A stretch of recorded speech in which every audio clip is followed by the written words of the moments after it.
নাচলেন, গাইলেন আর মিষ্টি বিলি করে দিলীপের বিয়ের খুশিতে মিষ্টি আনন্দে মাতলেন তৃণমূল সাংসদ কীর্তি আজাদ। দিলীপকে জানালেন উষ্ণ অভিনন্দনও। দিলীপের বিয়ের দিনে কীর্তির সাথে আনন্দে মজলেন তৃণমূল নেতা কর্মীরাও।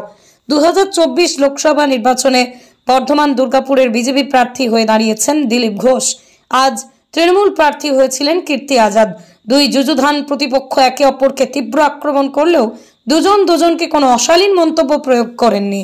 নির্বাচনের দিন বর্ধমানের দুই প্রতিপক্ষ মুখোমুখি হয়ে করেছিলেন কোলাকুলিও। নির্বাচনে অবশ্য কীর্তি আজাদের কাছে পরাজিত হয়েছিলেন দাপুটে দিলীপ ঘোষ। শুক্রবার সন্ধ্যায় কলকাতার নিউ টাউনের বাড়িতে রিঙ্কু মজুমদারের সঙ্গে বিবাহ বন্ধনে আবদ্ধ হচ্ছেন দিলীপ ঘোষ।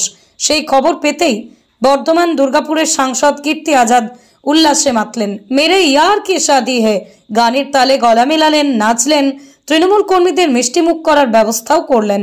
একসাথে তৃণমূল কর্মীদের সাথে বসে চাও খেলেন। তারপরেই তিনি বললেন, নতুন বৌদি আর দিলীপ দাকে হার্দিক অভিনন্দন, নতুন জীবন সুখের হোক।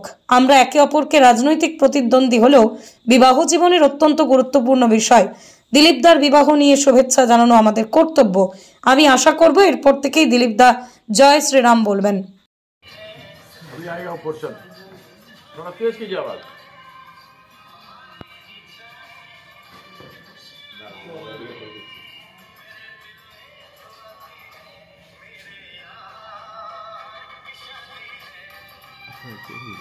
ये यार की शादी है, में साजन।